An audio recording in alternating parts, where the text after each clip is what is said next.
Boa noite, bem-vindos e bem-vindas ao nosso evento de lançamento da coletânea A Prática da Pesquisa Artesanal, Instrumentos, Estratégias e Narrativas.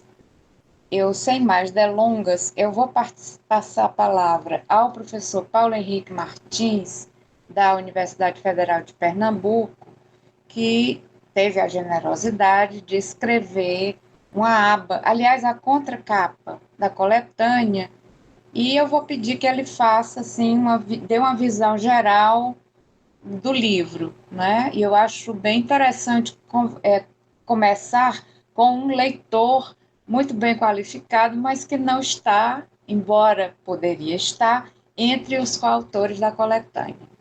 Então, Paulo Henrique, com a palavra. Então, boa noite, Linda, boa noite a todos os autores do livro, desse muito oportuno livro, na verdade, amigos que estão presentes aqui.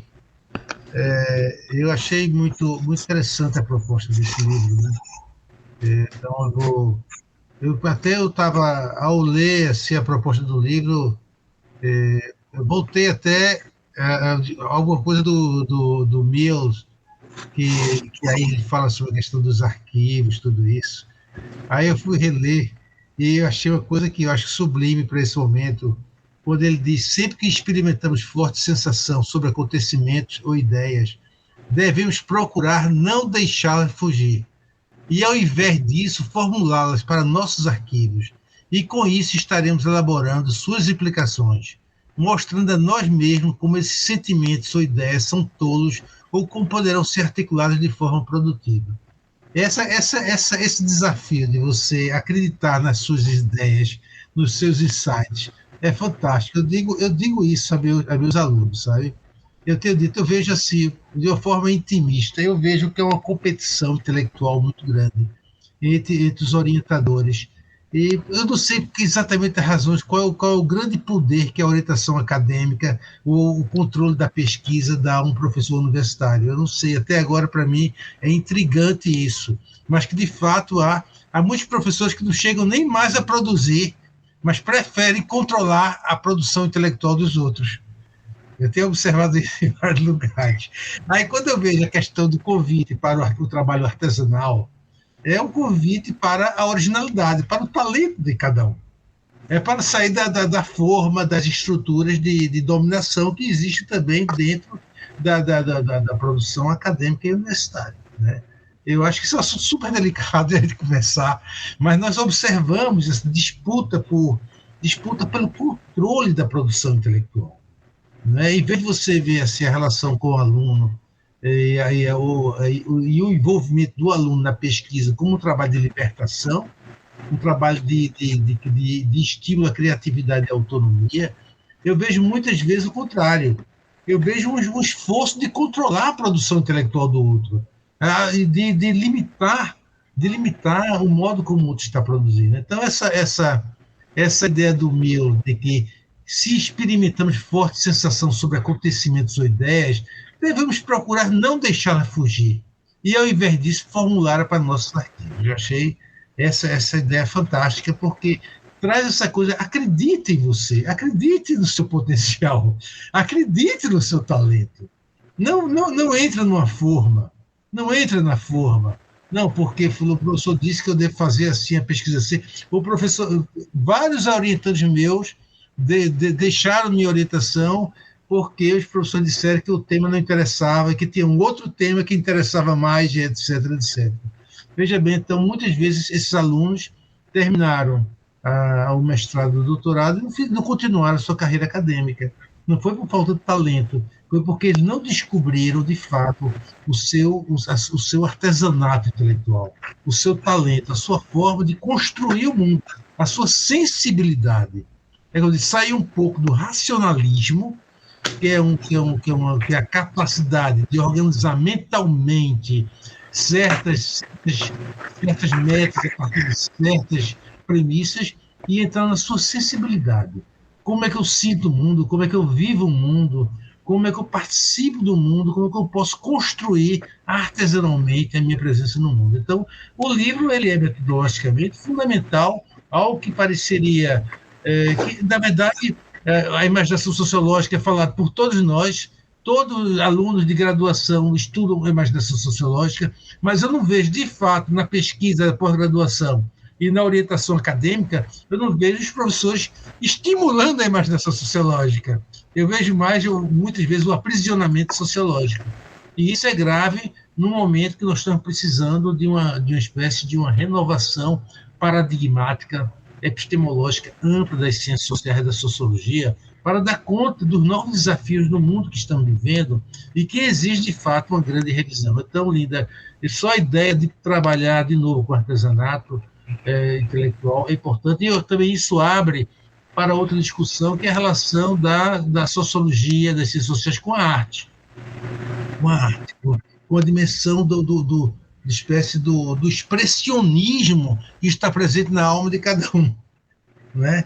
Quer dizer, eu senti o mundo, eu ver o mundo como o mundo se revela através dos meus olhos e das minhas palavras, das minhas mãos, da minha escrita. Então, há uma dimensão, aceitar o trabalho intelectual, o trabalho sociológico como um trabalho artesanal, é também aceitar que, de algum modo, ele é um trabalho artístico. Ele é uma escultura, ele é uma obra de arte.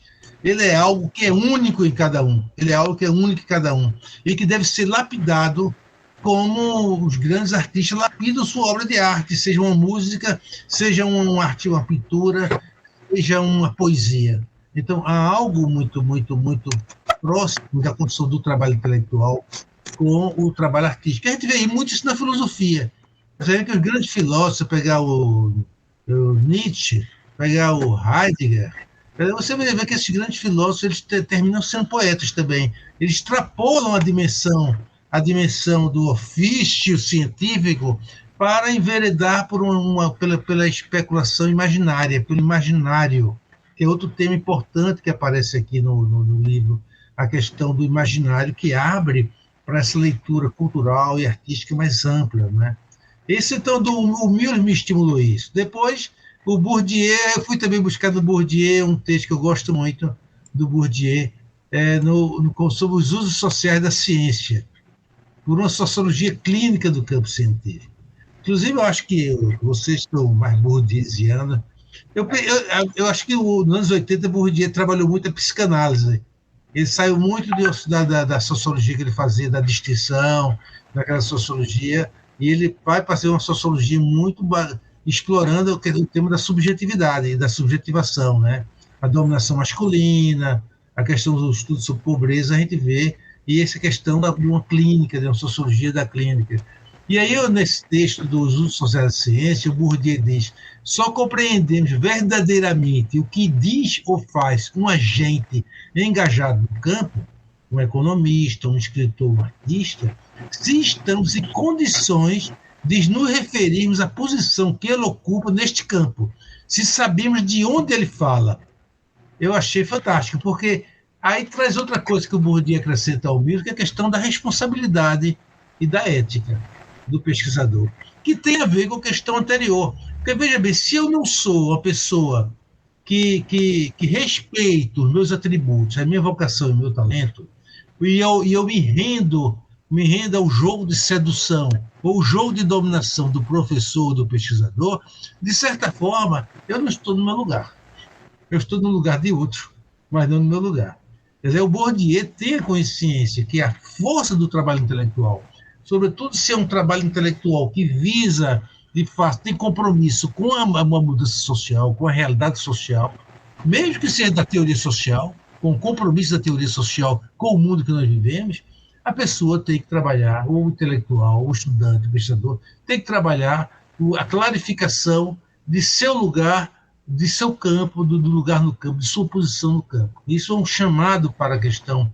E nós vimos em Bourdieu, eu me lembro agora do filme Bourdieu sobre o esporte e o combate, ele chama o tempo todo, convida o tempo todo nós sociólogos a termos essa consciência no nosso lugar do mundo, do contexto onde nós vivenciamos, nas nossas responsabilidades de uma construção teórica que tenha consequências práticas. E mais do que nunca, esse tipo de responsabilização é atual nesse mundo de tantos clichês que nós estamos observando atualmente.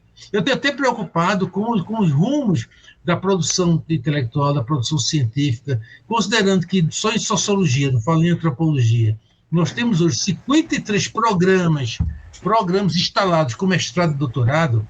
Vocês podem imaginar a produção intelectual por ano, em termos de sociologia, de 53 programas. Pelo menos nós temos aí uma produção de uns 200 mestres e doutores por ano ou mais. Eu estou sendo muito modesto dessa minha avaliação. Onde estão os textos? Como estão a divulgação dos textos? Essas teses de mestrado são feitas só para ser apresentadas na Unbox e na SBS, ou em encontros nos departamentos, dos programas. Eu acho que já falei algumas questões fundamentais. Eu só vou, para concluir, para a gente ver como a gente tem hoje que a responsabilidade, voltando ao Bourdieu, a responsabilidade, a criatividade artística e cultural, intelectual do pesquisador, como é fundamental nesse momento que novos temas, novos objetos estão deslizando na cena do cotidiano, inclusive aqueles psicopatológicos, como nós estamos aqui observando nesse momento. Então, essa é uma realidade completamente distinta da realidade que nós trabalhávamos há 30, 40, 50 anos atrás. Os objetos, a ideia do crescimento econômico, a ideia da sociedade do bem-estar, estratificação social, sociedade industrial e pós-industrial, mais ou menos alguns caminhos bem sinalizados no aeroporto do capitalismo. E agora está havendo uma mutação muito grande, quebra das instituições, deslocamento, deslizamento de narrativas sobre a vida, sobre o viver, sobre o trabalho intelectual, sobre a construção da sociedade e, sobretudo, a democracia. Então, isso exige, de fato, uma responsabilidade muito grande da uma adaptação dos campos intelectuais. Não basta um trabalho individualizado de pesquisador A, B ou C, há uma mudança de rediscussão dos currículos, rediscussão das orientações acadêmicas, das metodologias, do que está sendo ensinado com relação aos nossos estudantes, e incluir novas disciplinas que deem conta dessa necessidade de flexibilização e de revisão epistemológica, metodológica e teórica. É isso que eu dizia, estou finalizando mais uma vez, agradecer a chance que Linda me deu e todos vocês de poder participar do lançamento do livro. Eu acho que é uma obra fantástica que deve ser utilizada nos cursos e de uma forma introdutória para abrir uma nova discussão sobre o currículo e o ensino e a pesquisa acadêmica. Obrigado aí pela chance, a oportunidade de ter participado com vocês. Obrigada, Paulo, pela colaboração. Às 7 horas eu vou me retirar, que eu entro numa outra discussão, numa outra sala. Tá certo. Obrigado. Você teve aqui um grande tempo de qualidade. Então, quando o Paulo estava falando, né, sobre assim, o espírito que norteou a concepção dessa coletânea, eu me lembrei de um outro aspecto que, de uma certa forma, cria certas amarras, né? Que ele falou da questão do controle dos orientadores sobre os orientandos, e eu me lembrei de um aspecto que, inclusive, remete ao texto da Irles, que é o nosso próprio autocontrole devido às demandas de avaliações por produção, em tempos que, inclusive, não correspondem ao amadurecimento das ideias, ao amadurecimento das pesquisas, né? Mas antes de passar a palavra para a Irles, eu quero apenas dar uma visão geral do livro, porque nem todos os autores puderam estar presentes aqui, né? E então, justamente, os primeiros textos são um capítulo sobre o projeto de pesquisa, que é um texto que eu escrevi revisitando, inclusive, textos anteriores, mais particularmente um pequeno livro que eu fiz em coautoria com o professor Jacó, que é o nosso autor, né, do terceiro capítulo. O primeiro capítulo é esse que eu mencionei, sobre o projeto de pesquisa. O segundo capítulo, que também é da minha autoria, ele aborda um momento crucial do projeto de pesquisa, que alguém já disse que é a cruz do pesquisador, que é a famosa construção do objeto de pesquisa. Então, no espírito da coletânea, que eu diria até que a gente poderia classificar de uma forma bem, vamos dizer assim, original, porque não é um livro teórico, não é também um livro prático no sentido de manual de procedimentos. Eu diria que é uma teoria da prática da pesquisa, né? Ou assim, a teoria em uso, né? Bem na linha do Bourdieu. Então, a ideia desse texto que eu fiz sobre a construção do objeto de pesquisa foi abordar esse processo tão difícil na vida real, vamos dizer assim, né? Então, eu tomei o caso da trajetória da Alicia do Prado Valadares, que é uma referência em sociologia urbana e, mais particularmente, na questão das favelas, para mostrar que esse objeto, favela, não é nem bem objeto, né, esse tema, favela, ele permeou a trajetória da Alicia desde a época da graduação dela e para ser apresentado de uma forma cabal, né, na tese de habilitação, que é aquela tese que os pesquisadores europeus defendem para poder se qualificar a orientar teses e a ingressar no sistema acadêmico. Eu sei que existe na França, com certeza, existe na Alemanha, na Inglaterra eu não tenho certeza, mas certamente o modelo francês é baseado nesse processo, né, muito lento de seleção acadêmica e que, de uma certa forma, faz com que os pesquisadores tenham uma maturação bem lenta, né, dos seus objetos. Eu até faço uma ressalva, até pensando nos meus alunos e quem está iniciando, porque pode dar uma ideia assim de algo muito complicado, difícil, que não termina nunca. Então, e de uma certa forma eu até digo, o objeto só está construído no fim da pesquisa. Mas isso é uma coisa, que no caso eu levo assim ao exagero, né, bem na linha do Max Weber, né, que a missão do sociólogo é exagerar. Então, eu mostro como, na verdade, um objeto de pesquisa, ele pode ser o fechamento, ou coroamento, melhor dizendo, né, de toda uma carreira de pesquisador. Foi o caso da Alicia, né, que eu, inclusive, indico que é uma pesquisa modelar, que é justamente a invenção da favela, que é o trabalho final, onde ela finalmente mostra esse objeto. Bom, em seguida a esse segundo capítulo, vem um capítulo escrito pelo professor Jacó Carlos Lima, uma conversa sobre sociologia e ética da pesquisa na prática cotidiana. E o Jacó, infelizmente, não pôde estar aqui presente hoje, mas é um dos autores que tem uma visão bastante global do processo de pesquisa. Ele é atualmente o presidente da Sociedade Brasileira de Sociologia, né? Temos um diálogo que vem desde a época que o professor Jacó foi professor visitante no programa, não foi no século passado, já foi nesse século, né? Esse livro, inclusive, ele é de 2006, a primeira edição. Teve uma segunda edição de 2010, que é o livro que chama-se A Pesquisa como Artesanato Intelectual, né? Então, ele retoma esse tema, que é o nosso tema comum, né? Para trabalhá-lo num viés que é da questão da ética na pesquisa. E é um texto assim muito oportuno, porque inclusive ele lida com um dos nossos problemas fundamentais na vida acadêmica, que é o plágio, né? Eu não vou me estender muito nisso, eu acho que é um problema que todos têm que se confrontar, mais dia menos dia, né? E que está de uma forma muito oportuna e didática exposto aqui pelo professor Jacó. Em seguida, tem uma segunda parte do livro, né? A primeira parte, né, que inclui esses textos aos quais eu me referi, que se chama Preparando os Instrumentos, né, da prática de pesquisa artesanal. A segunda parte contém os textos que eu classifiquei sob o título de Estratégias Metodológicas Artesanais.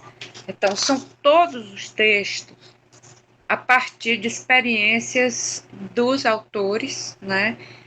A maioria dos quais já foi publicado ou em forma de teses ou em forma de artigos, né, publicados em periódicos, porque, assim, só para enfatizar que a ética permite que se publiquem em livro trabalhos que já foram publicados em periódicos. O que não pode ser feito é o contrário, né? O que já foi publicado em livro ser apresentado para publicação em periódicos que exigem originalidade, inclusive. Então, nesta parte das estratégias metodológicas, teremos o capítulo da Irles, que vai aqui apresentar um comentário, né? Em seguida, o capítulo do Julian, que também aqui já está a postos, e do César Barreira. Um quarto capítulo, que é o capítulo da Mona Lisa Soares Lopes, também professora do programa e do departamento, mas que, infelizmente, por questões de saúde, não pôde estar aqui presente conosco. Mas o capítulo dela, só para dar uma notícia, ele compõe, juntamente com o capítulo do César Barreira, o que a gente chama de temas perigosos, né? O do César Barreira é literalmente perigoso, porque é sobre pistoleiros, né? E ele vai falar melhor. E o da Mona Lisa é um tipo de perigo que afeta aí diretamente o pesquisador no seu trabalho, no seu artesanato, quer fazer pesquisa, como ela chama, no calor do momento. Então, imagine a Mona Lisa fazendo pesquisa sobre a imagem da Dilma Rousseff na sua campanha e depois falar também um pouco nos programas, enquanto o processo de impeachment da Dilma está correndo. Então, imagine as cobranças, né, que variam desde a exigência que o papel da pesquisadora seja de pitonisa, vamos prever o que vai acontecer, ou então ela tem também o papel de uma correspondente de imprensa. A imprensa está todo dia pedindo declarações, artigos, entrevistas, e eu imagino que os colegas possam ter outras percepções, mas as minhas experiências com a imprensa não são as melhores. Primeiro porque me dá a impressão que o jornalista tem aquele estereótipo de que todas as pessoas estão loucas para aparecer, de preferência no jornal. Mas, no entanto, se por um lado essa exigência ela conflui com o que a gente entende como um papel social do pesquisador, né, de dar sua contribuição, por outro lado, há uma contradição com a questão do tempo de amadurecimento da pesquisa, né?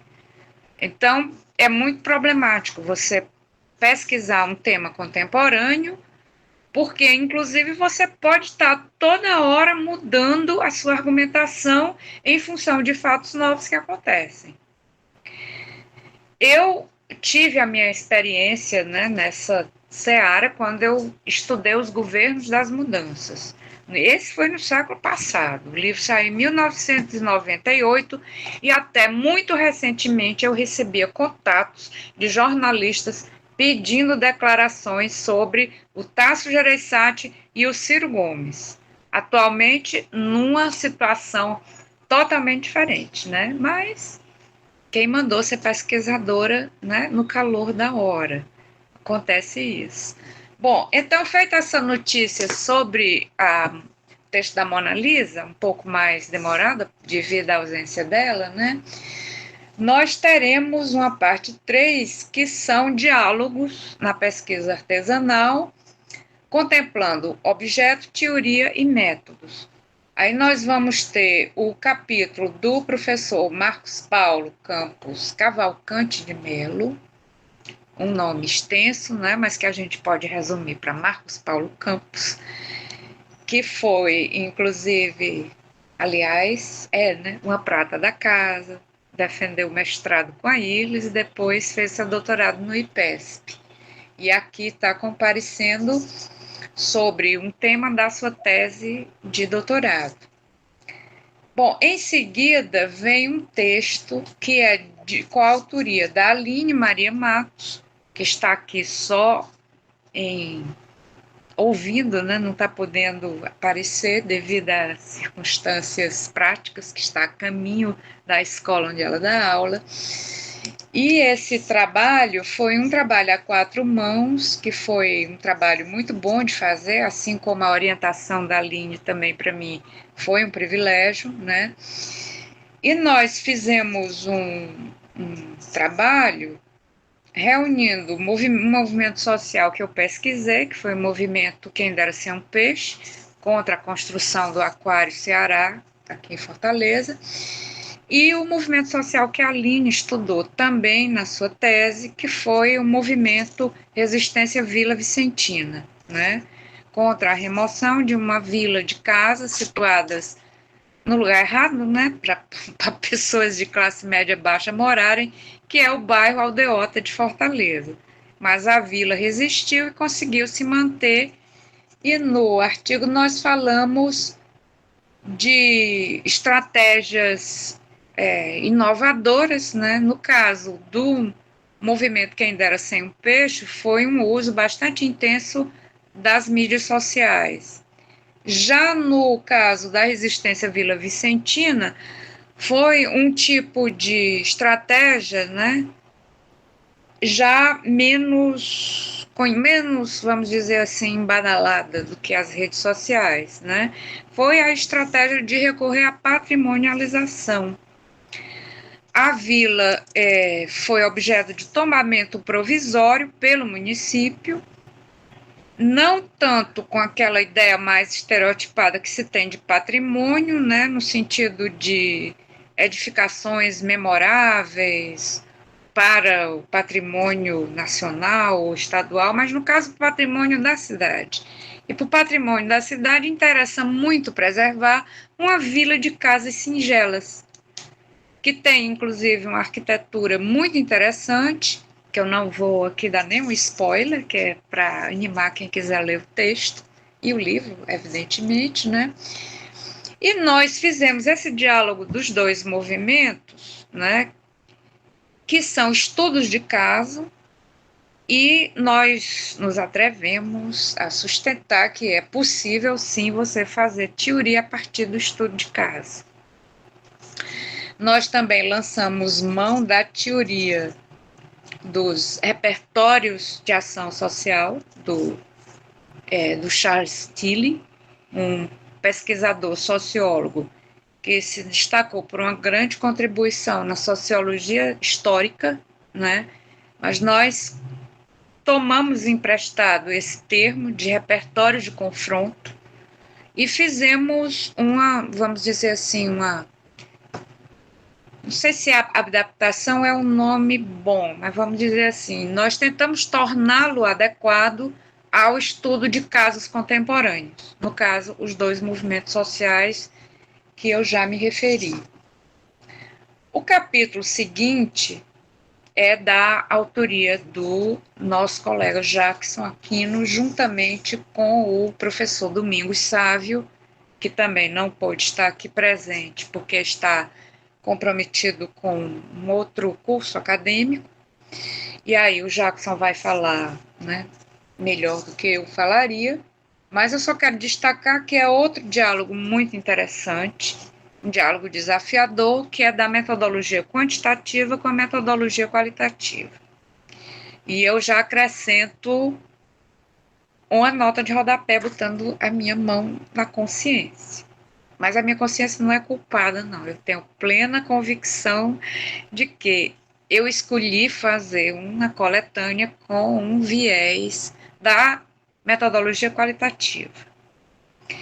E o Jackson é um dos nossos maiores contribuidores em pesquisa quantitativa. E eu diria até que eu gostaria de ter incluído outros textos de metodologia quantitativa, mas são poucos os textos de metodologia quantitativa que atendem a essa, vamos dizer assim, a essa pegada do artesanato intelectual, né? Porque a metodologia quantitativa, ela se adapta melhor ao modelo de hipotético dedutivo. Mas se eu estiver dizendo alguma coisa errada, aí o Jackson vai me corrigir. Nós temos um diálogo muito bom e o texto do Domingos e do Jackson espelha muito bem as possibilidades desse diálogo, que não é um diálogo de surdos, né? É um diálogo de falantes que têm muito a dizer sobre os respectivos métodos. Então, isso aí eu vou deixar para o Jackson fazer seus comentários.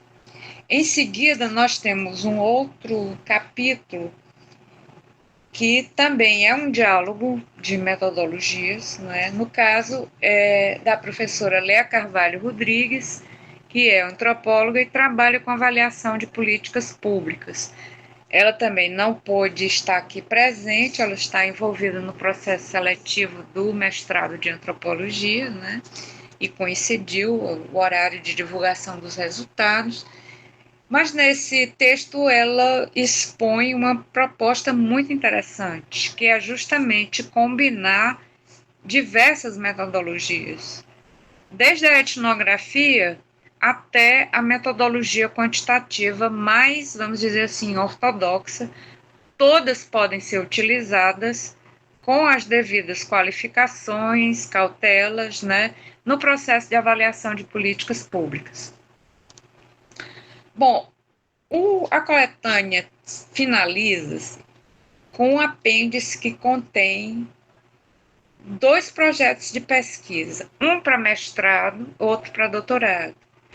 E eu fiz muita questão de incluir projetos de pesquisa reais, que foram avaliados e aprovados em bancas de seleção e posteriormente transformados em dissertação, no caso da Marília Apoliano Gomes, foi me orientando no mestrado, e fez um projeto de pesquisa intitulado A Cidade em Disputa, a mobilização dos moradores da localidade do Lagamar pela delimitação de uma zona especial de interesse social, ZEIS. É, inclusive, um instrumento que está muito presente atualmente, inclusive, na prática profissional dos sociólogos, né? A professora Irles pode até, inclusive, dar alguma informação sobre isso, porque ela participou do processo de regulamentação das EIs de Fortaleza, de algumas das EIs de Fortaleza. E eu também, que tenho uma formação em planejamento urbano, também estive muito envolvida nesses processos, né? E então, nesse sentido também, né, por 2 perspectivas, nós estamos trabalhando como material da vida real, né? A Marília tem uma trajetória interessante porque ela é graduada em Direito. Depois ela fez a graduação, a licenciatura em Ciências Sociais e depois mestrado e doutorado em Sociologia, né? O segundo projeto é de um orientando do professor Jacó Carlos Lima. É o Marcos Roberto Mariano Pina, que hoje está fazendo pós-doutorado na Unicamp, né? Eu esqueci de dizer que a Marília atualmente é professora do Instituto Federal de Educação Tecnológica da Universidade do Sertão Pernambucano. E o projeto do Marcos Roberto Pina, ele é sobre o trabalho dos DJs no lazer noturno paulistano. E é bem interessante, né, para a gente ver como é interessante o diálogo entre objetos de pesquisa. O Jacó é um pesquisador identificado primordialmente com a sociologia do trabalho. Então, você vê aí a possível interseção entre um pesquisador doutorando que quer trabalhar, por exemplo, com sociologia da cultura, que quer trabalhar com arte, que quer trabalhar com rock. E aí ele vai ser orientado por um profissional, por um professor que trabalha sociologia do trabalho. Inclusive, um dos trabalhos mais interessantes do Jacó, que eu conheço mais recentemente, são sobre cooperativas de trabalho. Cooperativas, inclusive, no setor têxtil. Então, foi perfeitamente possível esse diálogo com o objeto do Marcos Roberto, né, que é sobre o trabalho dos DJs. Uma coisa que eu acho muito interessante, que eu recomendaria sem falsa modéstia, esse livro para adoção nos cursos de metodologia, é a diversidade de objetos que ele apresenta. Objetos passíveis de serem trabalhados na perspectiva do artesanato intelectual e na perspectiva de vários tipos de abordagens, na perspectiva de vários, vamos dizer assim, campos temáticos, né? E então, por exemplo, eu assim, tive a oportunidade, os autores que generosamente colaboraram para a feitura dessa coletânea permitiram, né, diálogos entre objetos que parecem assim ser muito diversos, né? No caso dos primeiros capítulos da parte 2, que é o capítulo da Irlis e o capítulo do Julian, eles têm em comum um locus, a cidade.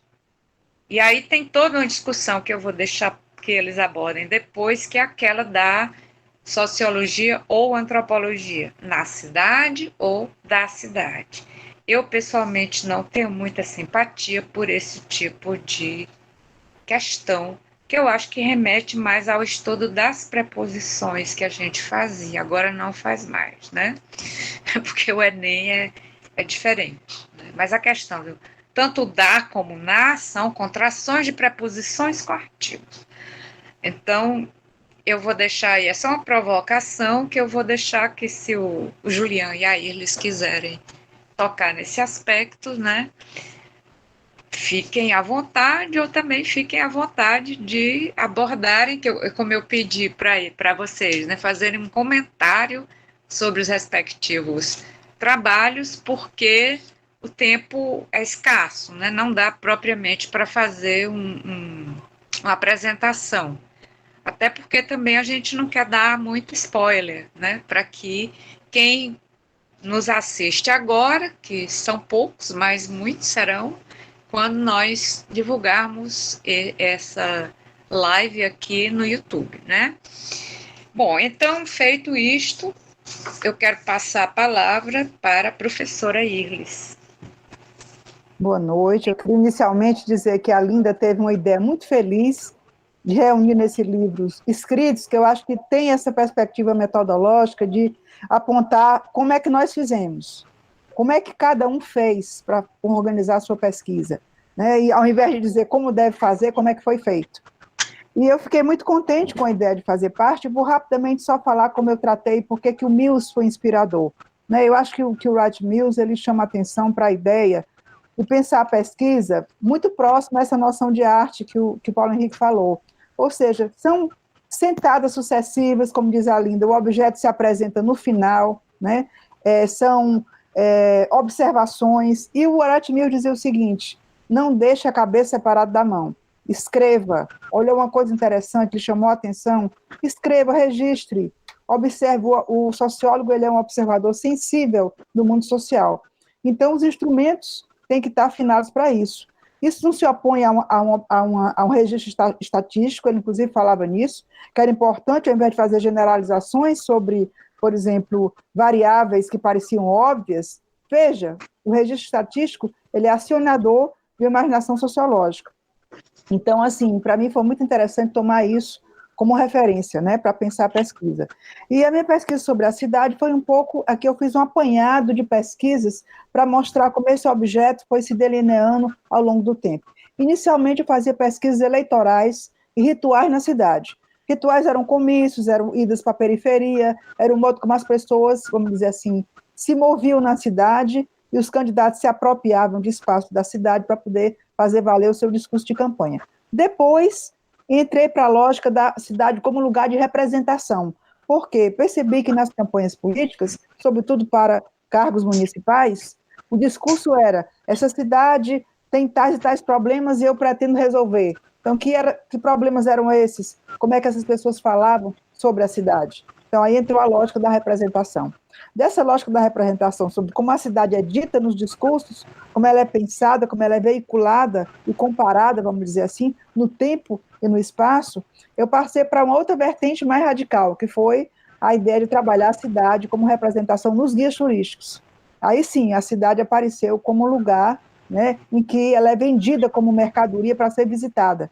E como eu fiz uma incursão em algumas cidades, Alemanha, Lyon e Lisboa, então eu pude comparar esses guias turísticos e ver assim, qual a imagem que cada um quer passar da cidade como lugar histórico, ou da cidade como lugar que abrigou a tragédia, no caso da Alemanha, que agora, vamos dizer assim, está em outro momento da vida moderna, uma cidade como Fortaleza, que é tida como a capital do turismo, a cidade de Lyon, que percebe a cidade como uma construção histórica, né, muito antiga, e o pitoresco aparecia muito forte na visita, por exemplo, a cemitério, a seitas, a coisas desse tipo. Então, eu pude ir comparando, né, e isso foi feito de maneira muito artesanal, olhando, escrevendo, anotando, entrevistando, comparando, né, usando dados. Então, assim, eu gostaria de pensar o seguinte, que hoje, né, ou a gente pode dizer assim, não, nós estamos em outra era. De fato, eu discuto que nós não temos mais o tempo para ficar na contemplação e na anotação. Nosso tempo é outro, a nossa exigência institucional é outra. No entanto, a gente pode reter do Wright Mills essa ideia artesanal da imaginação, usando inclusive o próprio computador. Imaginou, escreveu, cria um arquivo para pensar, escreve sobre coisas que não estão muito claras, né? Então, assim, a ideia do artesanato, para mim, é a ideia para suscitar a imaginação, e que eu acho que corrobora também com o princípio colocado por Bourdieu, né, de pensar que a sociologia precisa trabalhar, vamos dizer assim, como ofício. O sociólogo, ele tem um ofício, né, e o ofício dele é questionar as imagens do senso comum, né, promover uma ciência crítica da vida social. Eu acho que a observação, o registro e a imaginação são três componentes fundamentais para isso. Termino aqui para poder tomar o tempo de outros. E obrigada, Linda, pela oportunidade.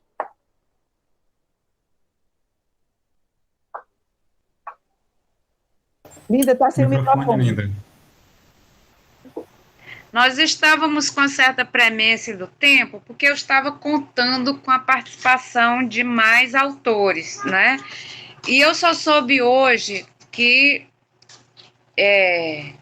Jacó já tinha dito que não ia poder, mas hoje eu soube que a Lé não ia poder, a Aline, a Marília e o Marcos Roberto.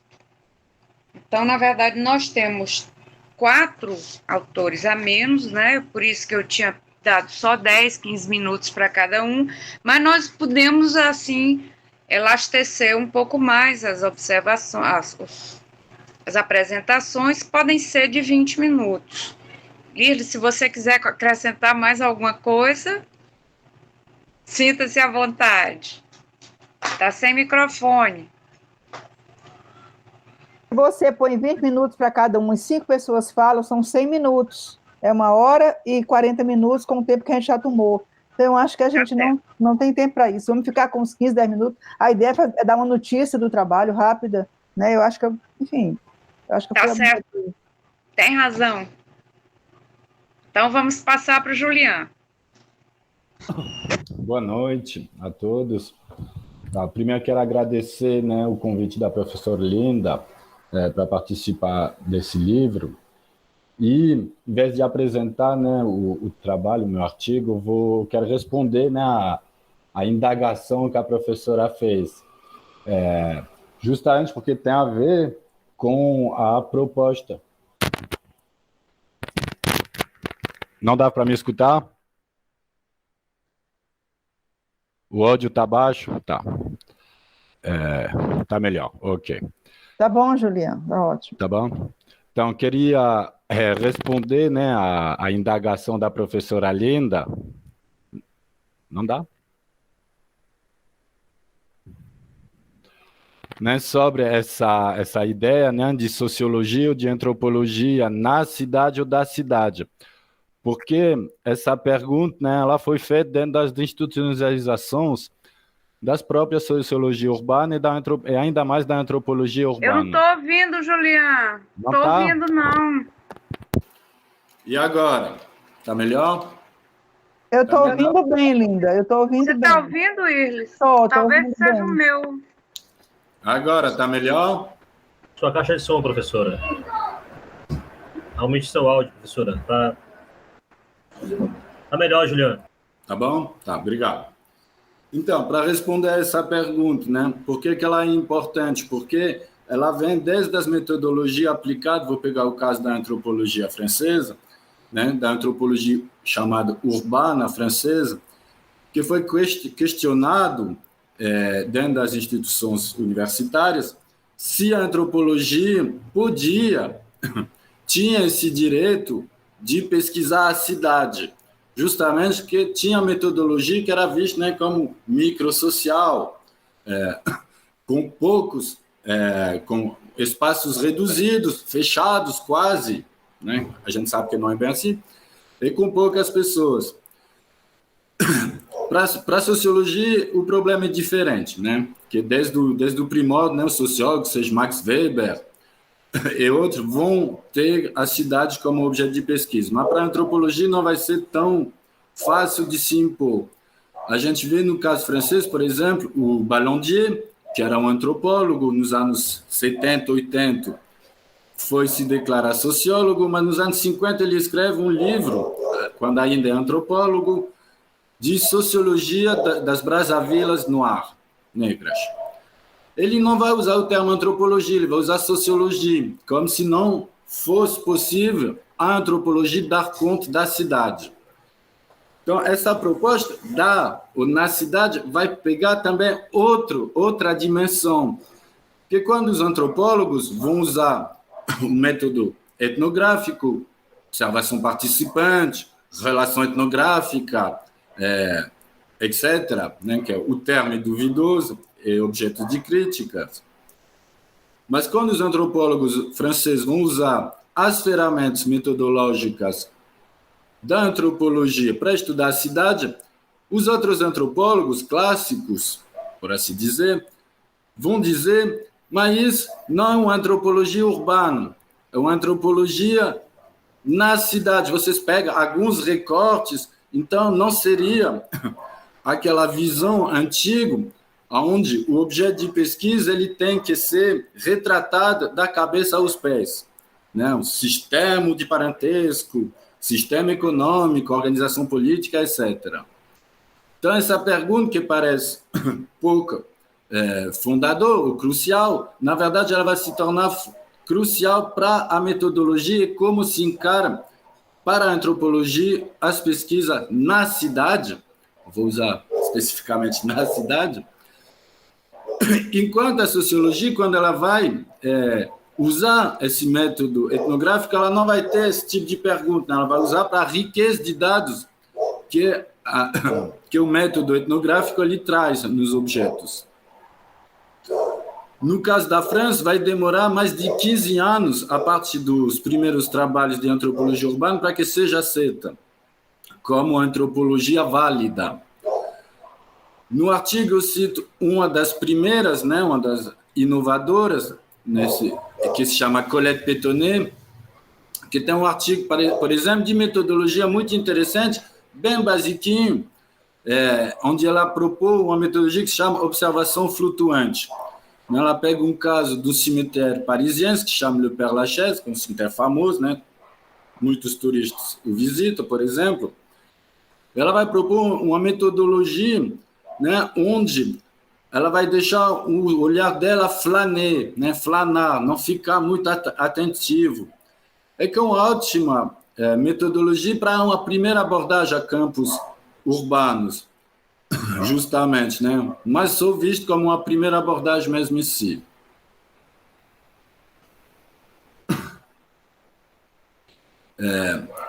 A outra pergunta, depois da na cidade, urbano ou na urbanidade, vem também do feito, né, que para dar conta dessa heterogeneidade, que é uma cidade, seria impossível, de fato, para a observação participante dar conta, né? Tem algumas propostas de certos laboratórios, de certos professores, de montar times de pesquisador, né, para mandar cada um em tal bairro, etc., etc.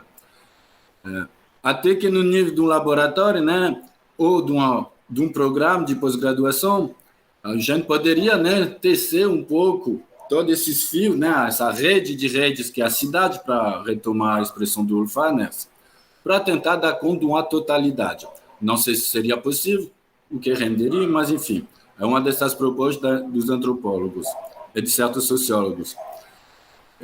Aliás, tem o trabalho da professora Irles, junto com a professora Geis, né, de 2013, onde eles retomaram todos os trabalhos de mestrado, de doutorado da UFC, né, sobre a cidade. Elas, analisando todo esse material, né, o que elas viram? Que até os sociólogos, que se chamam sociólogos, aqueles que se chamam antropólogos ainda mais, vão usar, em grande parte, desse método etnográfico, né? Até participei, né, na leitura durante a pesquisa de vocês duas. Mas, enfim, o que essa pergunta quer dizer, no final, para resolver nas palavras do Agier, que seja na cidade ou da cidade não é tão importante. Aí vamos retomar o ponto de vista da professora Linda. O que é importante, né, é a produção de um conhecimento que ele seja abrangente ou não, micro ou macro. Ele vai permitir, né, fazer laços com outras pesquisas, trazer novas perguntas ou trazer um ponto de vista.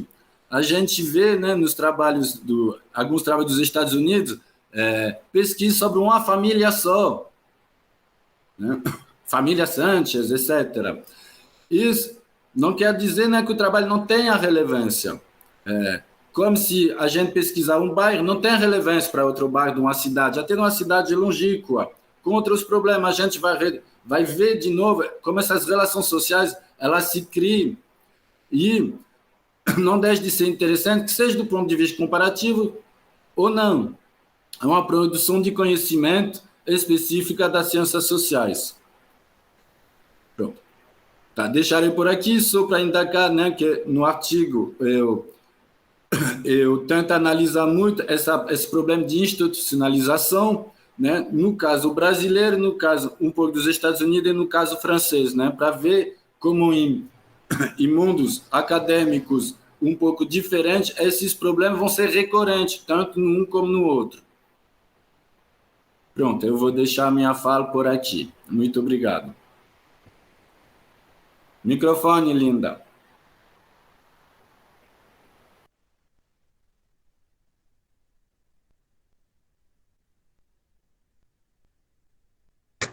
Pronto.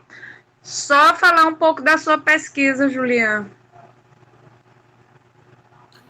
Certo. Mas porque era só para apresentar um ponto.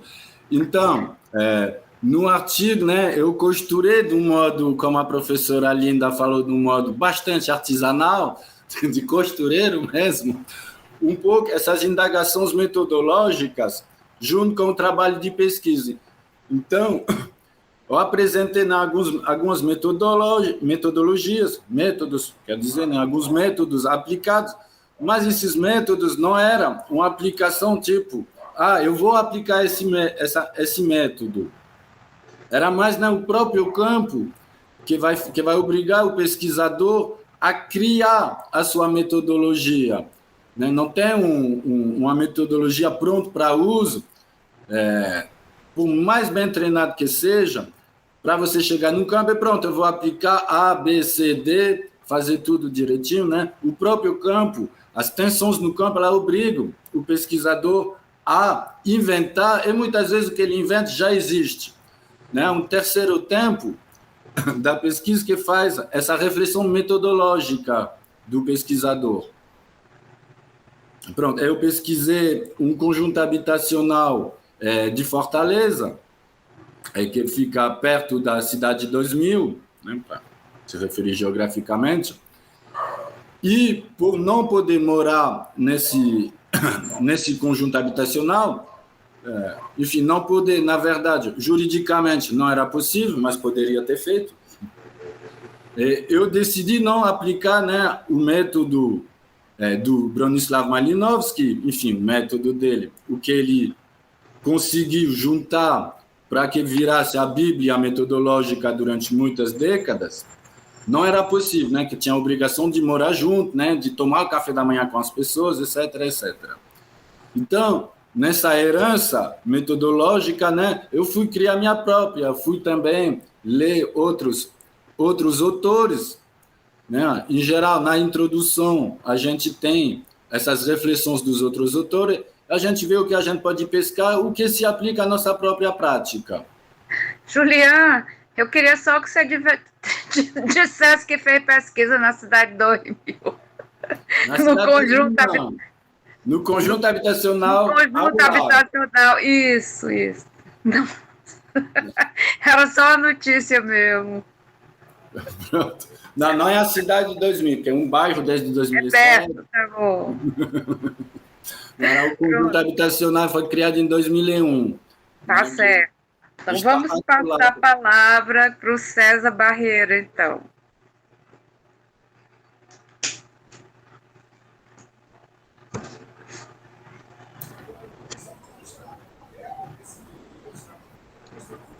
Pronto, então, boa noite a todas e a todos. É um grande prazer participar dessa mesa redonda, tá? Gostaria também muito de agradecer o convite formulado pela Linda, porque para mim foi uma grande oportunidade que eu tive de divulgar mais essa minha pesquisa, tá?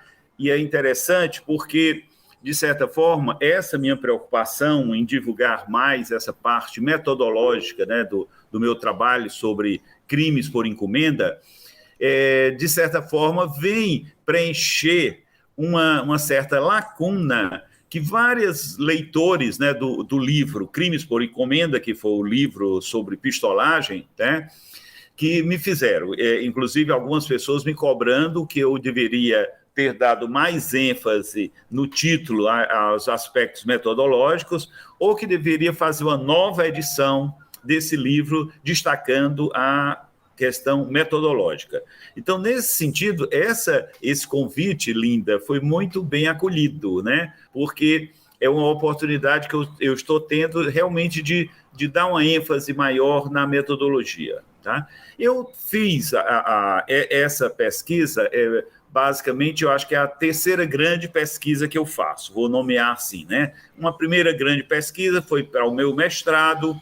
Eu sempre gostei muito de fazer trabalho de campo, tá? Inclusive, meu viés antropológico é muito forte nessa área, tá? Eu gosto de fazer pesquisa de campo, inclusive foi muito interessante, porque quando eu defendi a tese, né, do mestrado, né, que foi sobre relações de trabalho na cultura do algodão, né, tinha um professor nosso lá de Brasília, que os jovens não conheceram, que é o Maurício Vinhas de Queiroz.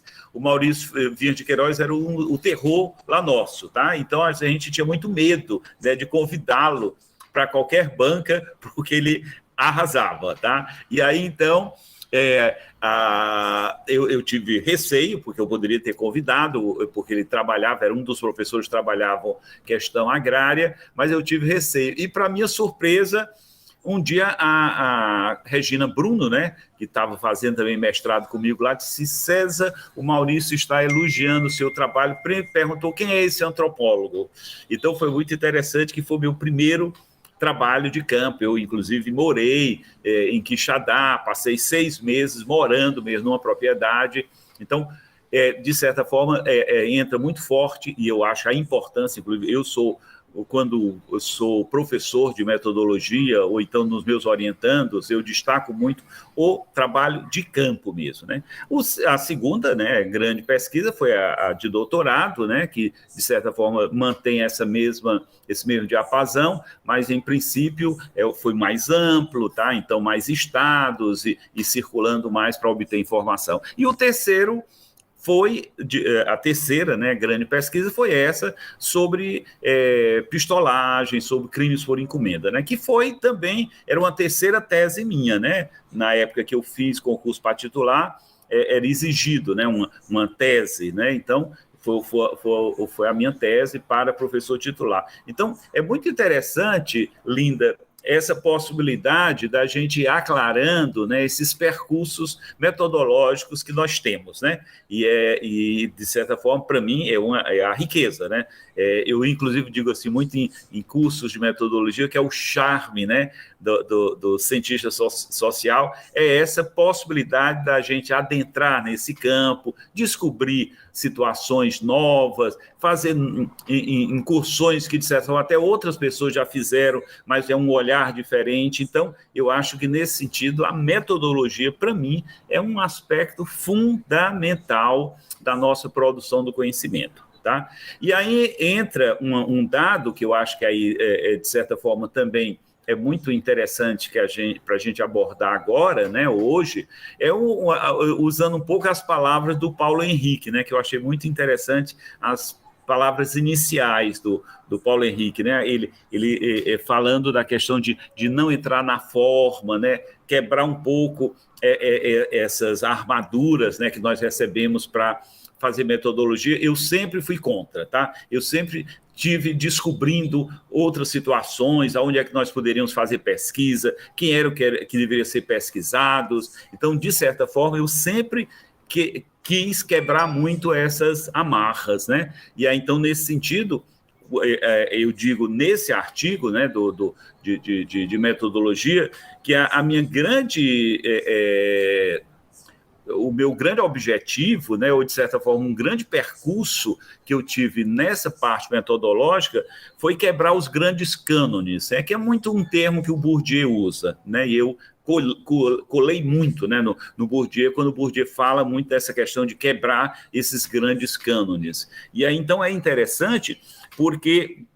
eu, de certa forma, foi uma pesquisa que eu fui aprendendo a fazê-la, né? Eu ia lapidando, eu ia descobrindo novas fontes de pesquisa e nesse sentido, né, eu usei nessa pesquisa, né, várias fontes de pesquisa mesmo, né?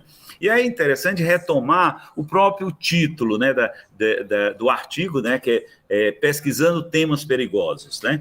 Quando eu uso esse termo, eu gosto de botar muitas aspas, né, nesses temas perigosos, porque são temas, de certa forma, que requer uma certa explicação, tá? E esse requerer essas explicações, pelo fato de classificá-la como um tema perigoso, né, de certa forma, eu deixei muito claro, logo no início do artigo, que eles eram perigosos, para mim, por duas grandes frentes, né? Uma, de certa forma, a dimensão que, de certa forma, dá mais visibilidade, né, ao tema classificado como perigoso, que é uma questão física, né? Eu dizia que eu estava correndo perigo, literalmente, né, de vida, como os próprios informantes também, eu, de certa forma, queria um pouco protegê-los, né?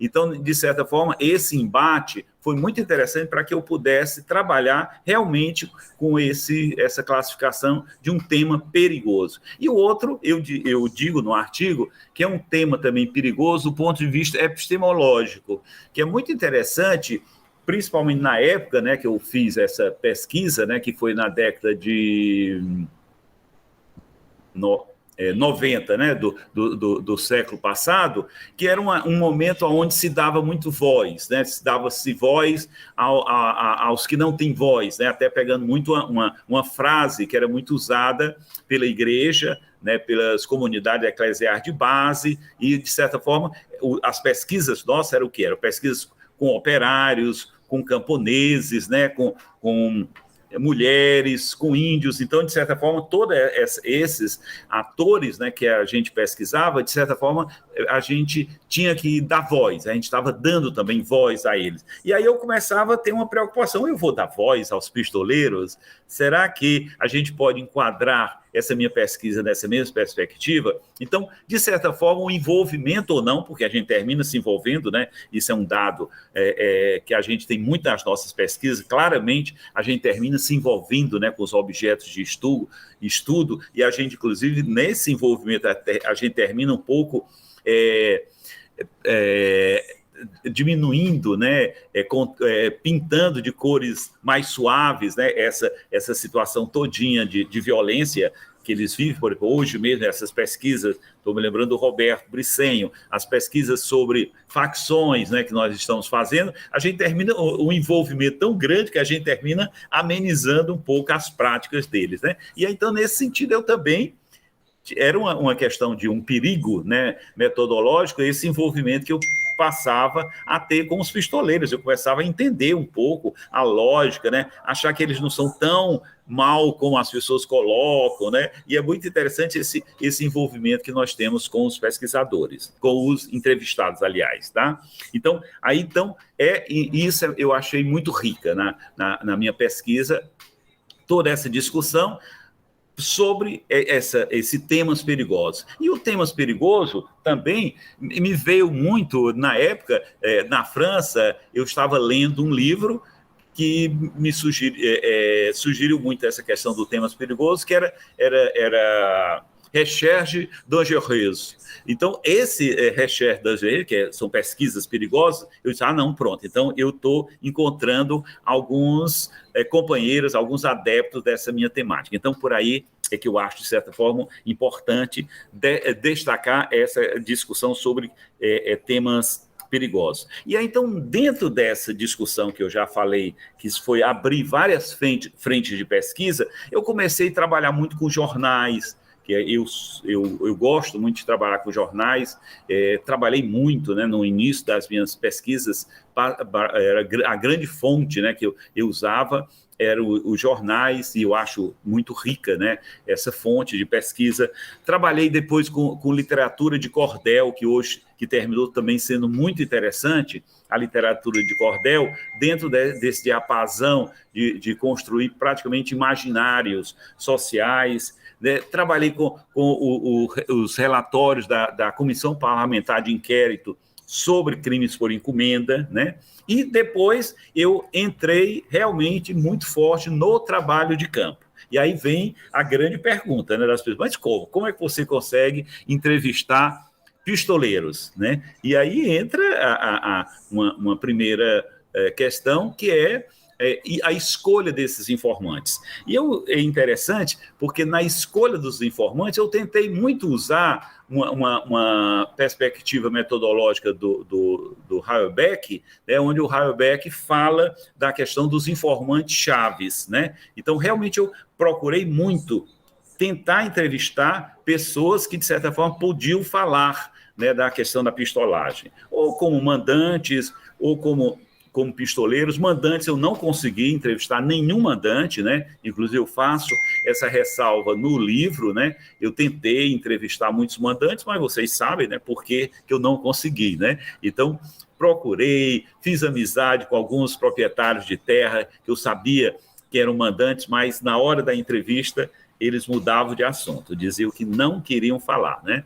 Inclusive até pessoas que, de certa forma, eu conseguia várias mediações para chegar a esse proprietário de terra, mas não conseguia ir avante, né, nessa minha perspectiva. Então, as entrevistas ocorreram fundamentalmente, né, com pessoas que poderiam ser classificadas como pistoleiros, né? Então, eu entrevistei algumas pessoas que tinham uma marca de pistolagem e que estavam presos, né? Então, em vários presídios aqui mesmo de Fortaleza, do Ceará, mas da Bahia, do Maranhão, né? Então, aonde eu ia, eu, de certa forma, procurava definir muito esses informantes chaves, né? Depois entrevistei alguns que estavam fora das prisões, pessoas que eram tidas como pistoleiro, então eu ia realmente abarcando, né, o máximo de informantes possível. E nessa lógica, né, desses informantes, um dado que eu achei muito interessante, eu usei bastante de duas situações que são muito claras nas pesquisas, até o Bourdieu também fala um pouco disso, né? A questão da sedução e da empatia, né? Então, eu tentava muito seduzir esses informantes, eu queria, ou tentei construir muito empatia, né, com eles, para que eles pudessem falar para mim. Eu queria era a informação, né? Então, nesse sentido, mesmo que eu preservava muito, né, uma situação que o Paulo Henrique também abordou, né, a discussão sobre a responsabilidade e a ética. Eu quis sempre manter muito essa ética. Para mim, foi um princípio muito norteador de todo esse meu trabalho metodológico, foi a questão da responsabilidade diante dos informantes, como também a ética presente nessa minha discussão. E aí, então, entra nessa questão da sedução e da empatia, né, que era para fazer com que eles, de certa forma, se aproximassem, né, ou eu tivesse condição de obter melhores informações com as pessoas. E aí, nesse sentido, eu tive grandes surpresas, né? Eu tive uma delas, eu estava entrevistando uma pessoa que era... Ele tinha sido já pistoleiro, hoje era basicamente só intermediário, né, de contratação de pistoleiros, né, e eu estava entrevistando na casa dele, eu fazia todo o malabarismo, tá? Eu chegava lá contando uma história do que é que eu estava estudando, que eram questões políticas no Nordeste, tá? No primeiro dia eu ia sem nada, né, de papel, caneta, gravador. Eu, assim, no próximo encontro eu levava um papel.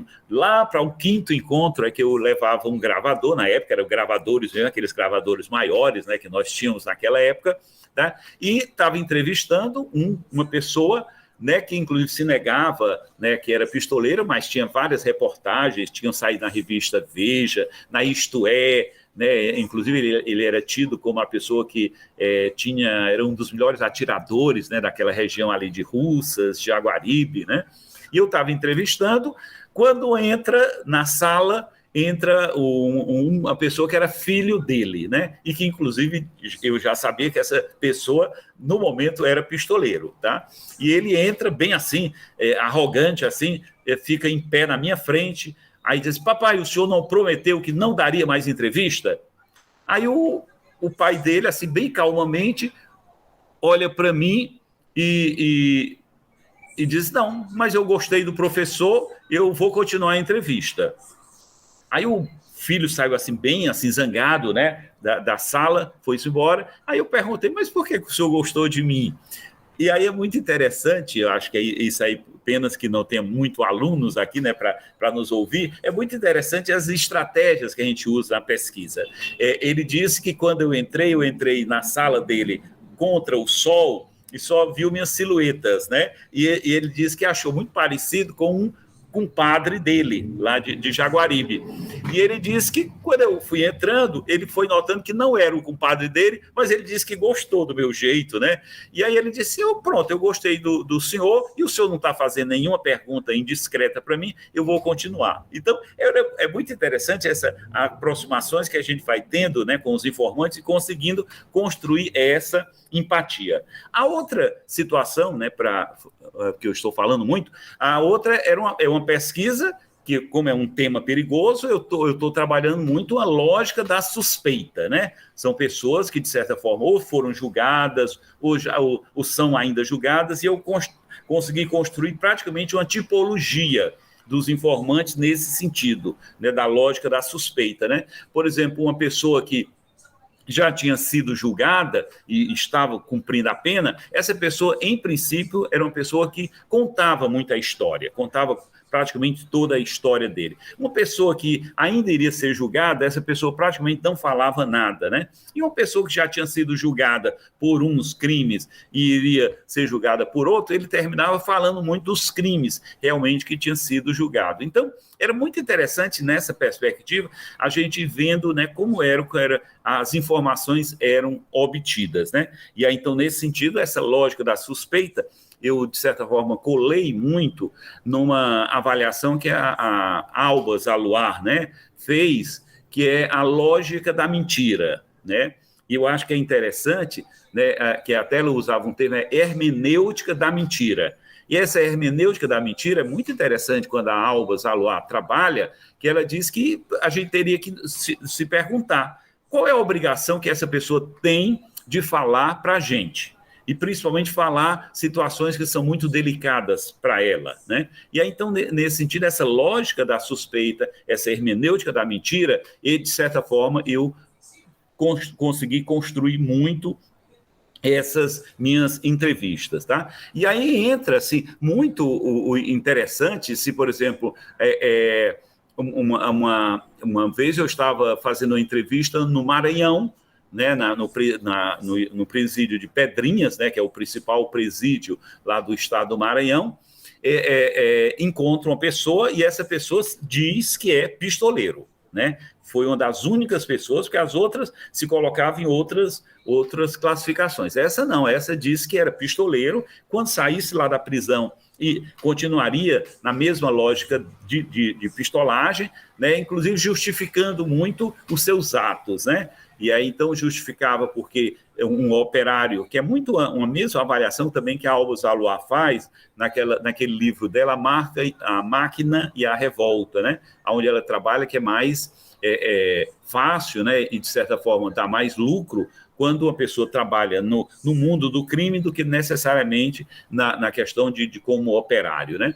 E eu acho que aí ele explicava muito essa situação. E é interessante porque aí nessa situação eles se colocam muito também, quase todos eles, como justiceiros, né? Então, o justiceiro que limpa, faz uma asepsia do social, que é uma outra categoria que foi muito interessante na pesquisa. E aí, então, né, nessa perspectiva, é interessante ver até que ponto a gente vai construindo essas situações de saber a explicação que eles dão, né? Por que eles fazem determinadas ações, né? E eu estou me lembrando que esse pistoleiro, né, que eu entrevistei no Maranhão, ele disse que cometeu vários crimes e eu perguntei se ele se arrependeria de algum deles. E ele disse, eu me arrependo de um deles. Eu disse, por que você se arrepende de um? Não, porque eu matei uma mulher.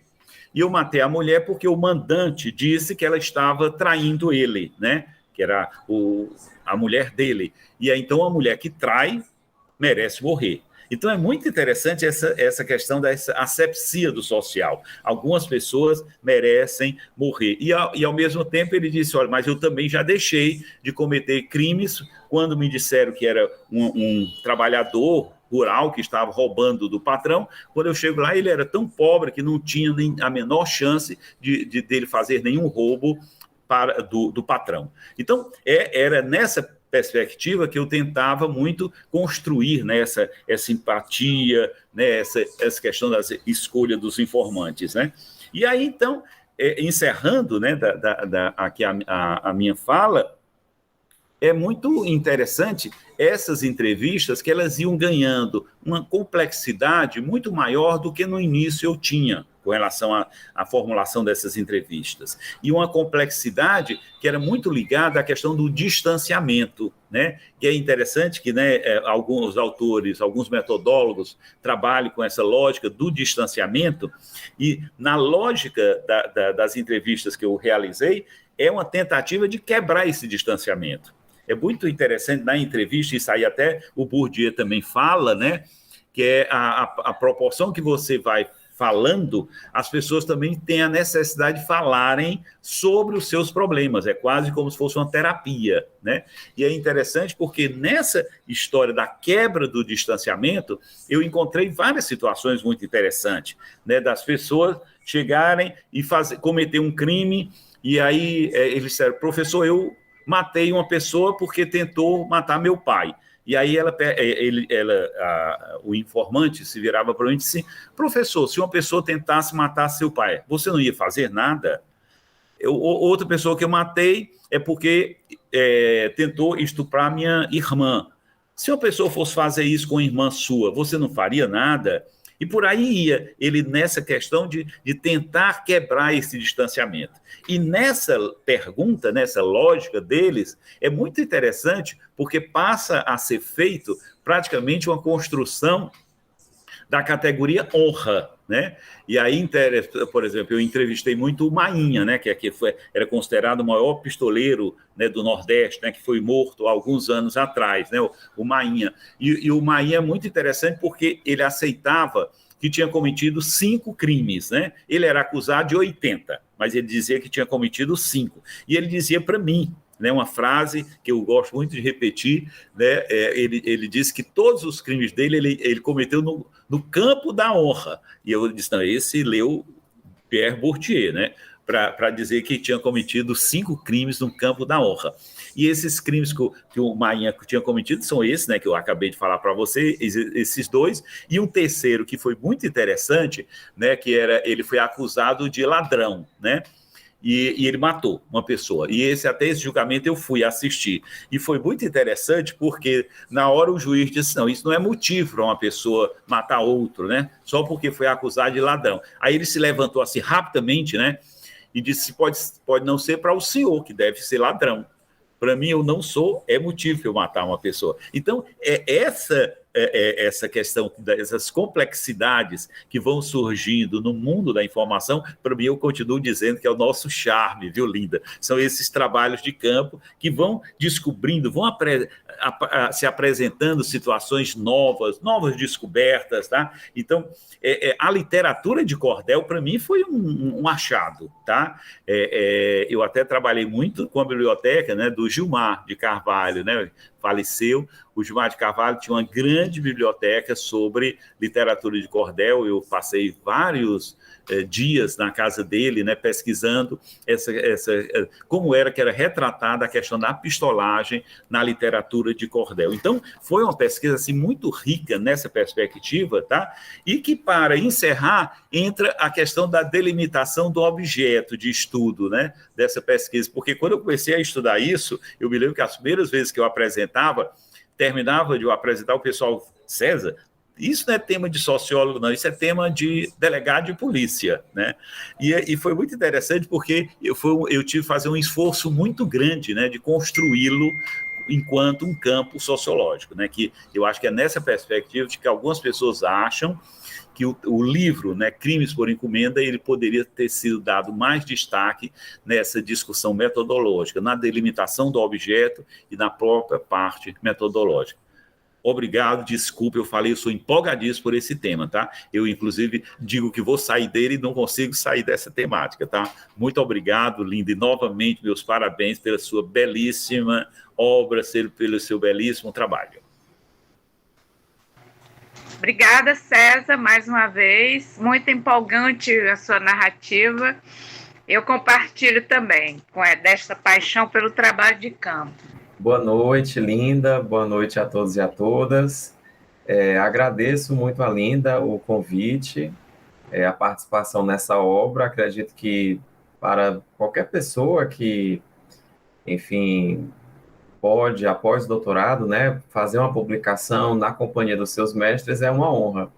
No meu caso, foi uma alegria imensa, porque a Linda foi minha professora de metodologia e ela me convidou para expor uma dimensão metodológica da minha tese de doutorado. E isso é um crédito que a gente guarda com muito carinho, né? E também está na companhia de, digamos assim, colegas, né, que caminharam comigo no processo de formação, graduação, mestrado, e com os quais eu ainda pesquiso, né? Amanhã mesmo estarei reunindo possivelmente, né? Espero que a Monalise seja melhor para reunir conosco amanhã à tarde, no LEPEN. Enfim, estamos mais uma vez nos preparando para fazer mais uma investigação sobre as eleições do ano que vem.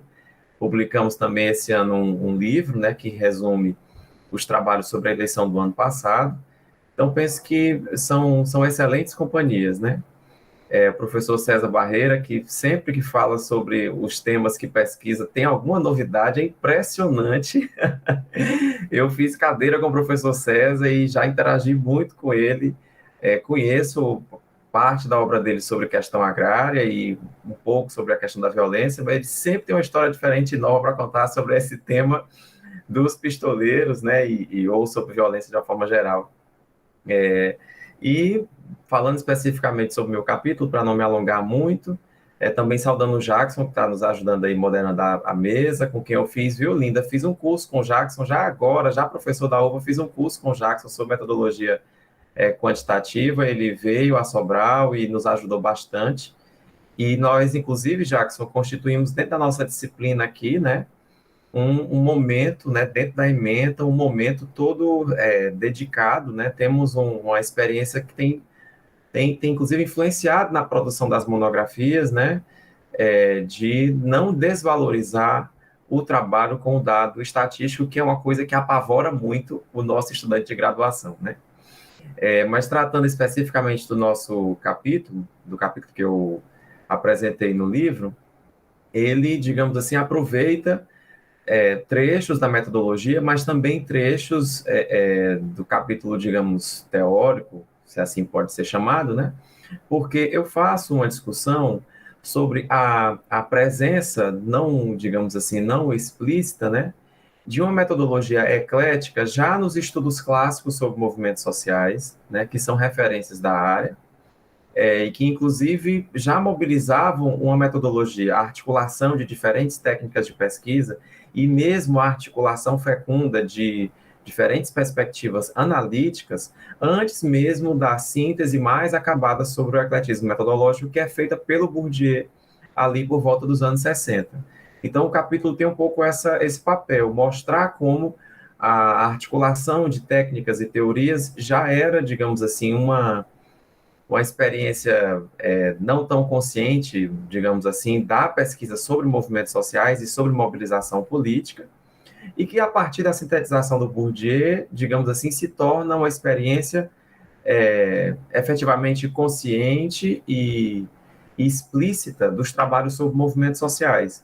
Então, eu também parto para uma observação dos trabalhos, digamos assim, que são feitos depois dessa síntese teórico-metodológica do Bourdieu, que são os trabalhos da professora Ives, mas também os trabalhos do professor Breno Dengel, da Renata Mota, os trabalhos mais recentes da Luciana Tatagiba, e vou mostrando como o ecletismo metodológico, ele meio que se consolidou como a postura epistemológica básica do pesquisador em movimentos sociais, que inclusive influenciou também a própria tese de doutorado que eu acabei elaborando. Então, o capítulo versa sobre isso, sobre um percurso do ecletismo metodológico, desde os trabalhos mais clássicos da área até os mais contemporâneos, desde o momento em que ele era uma prática metodológica até o momento em que ele passou a ser uma postura, né, um referencial, um pressuposto metodológico aceito pelo conjunto, ou pelo menos pela gigantesca maioria, voz corrente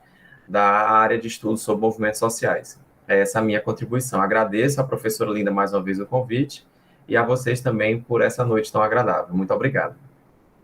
Bem, vamos passar a palavra agora ao Jackson, inclusive cujo santo nome já foi invocado aqui algumas vezes, tanto por mim como pelo Marcos Paulo agora. Oi, gente, obrigado. O nosso artigo é um artigo do Domingos, com a minha participação, que deixa eu pegar aqui o título dele, Contexto Familiar e Cumprimento da Condicionalidade de Frequência Escolar no Programa Bolsa Família no Ceará. Essa pesquisa, ela foi feita dentro do âmbito da especialização em Educação, Política e Desigualdade Social, que é a especialização PDS. Foi um projeto que teve em várias universidades, inclusive na UFC, e essa especialização ela contava com uma equipe de pesquisa, tinha uma equipe para isso, que no caso dos professores éramos eu e o Domingos. E a pesquisa ela consistiu no seguinte, eu acho que ela ainda nos convidou porque ela combina metodologia qualitativa e quantitativa. Os cursistas, os alunos do curso de especialização, um dos trabalhos que eles tiveram que fazer, que foi um trabalho-ação, consistia em fazer uma entrevista com beneficiárias do Bolsa Família, com as mães beneficiárias do Bolsa Família.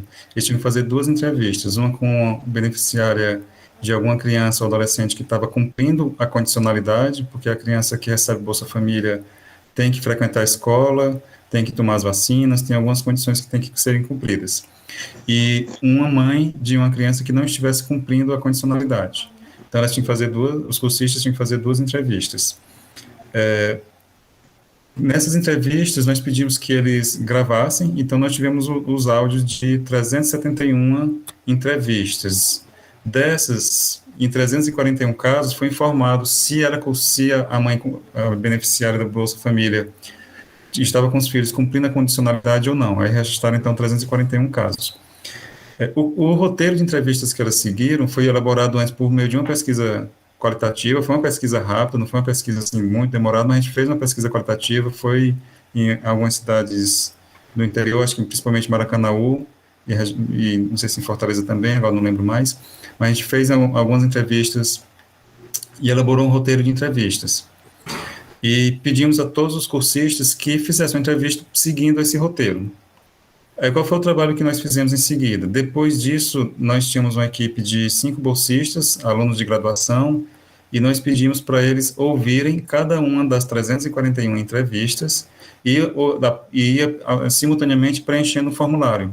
Eu não vou chamar de questionário porque a gente não estava fazendo as questões para outras pessoas, mas era como se fosse um questionário. Então, as perguntas que estavam no roteiro, nós colocamos de forma objetiva, com respostas objetivas, e os bolsistas ouviam, interpretavam pelo áudio, pela resposta que era dada pelas entrevistadas, qual a forma adequada de preencher o questionário. Então, nós transformamos 371 entrevistas abertas, mas não totalmente abertas, porque seguiam um roteiro estruturado com as mesmas perguntas, em 341 questionários preenchidos, ou seja, formulários preenchidos, questionários. E a partir disso, então, foi só uma questão de fazer análise dos dados quantitativa desses resultados. Bom, a metodologia, a parte interessante, eu acho que basicamente era isso, nós usamos entrevistas feitas de forma mais aberta para extrair os dados para fazer uma pesquisa quantitativa. Os resultados da pesquisa quantitativa, basicamente, nós encontramos algumas coisas mais conhecidas, como, por exemplo, de que as mães que se engajavam mais nas atividades escolares dos filhos tinham filhos com notas, eram as que mais cumpriam a condicionalidade. A escolaridade da mãe, o interesse delas pelos estudos também facilitava para cumprir a escolaridade. E uma coisa que nós encontramos que não estava propriamente esperado foi que aquelas mães que tinham algum cônjuge, um marido, trabalho que morava em casa com elas, também tinham a probabilidade maior de cumprir as condicionalidades. Esses resultados, eles, por serem uma quantidade grande, foi possível fazer um teste estatístico para verificar se era estatisticamente significativo, ou seja, se a probabilidade de, caso a pesquisa fosse repetida 100 vezes, a probabilidade de encontrar um resultado contrário ser menor do que 5%, que é o que a gente convenciona como ser, na maioria dos casos, a gente convenciona esse 5% como sendo estatisticamente significativo, ou seja, significativo no intervalo de confiança 95%. Nós fizemos um teste Q quadrado e esses foram os resultados mais importantes que foram estatisticamente significativos. Então, isso foi uma pesquisa a partir de um trabalho qualitativo feito pelos alunos, nós convertemos em um banco de dados quantitativo. Eu recomendo o livro, né, para quem for ensinar em particular também, né, eu acredito que seja um bom material de uso, né, pode ser utilizado tanto na fase de preparação de projeto, como também ao longo da realização da pesquisa. Eu, pessoalmente, acho a fase do projeto uma fase muito árdua, muito difícil, necessária, né? E também, assim, né, ela é uma preparação que te dá como diria o Gilberto Gil, né? Regra e compasso para você seguir aí no seu caminho de pesquisador, né? E chegar ao bom termo no final da sua pesquisa, da sua monografia, da sua dissertação, da sua tese ou do seu livro, ou mesmo da sua disciplina de metodologia.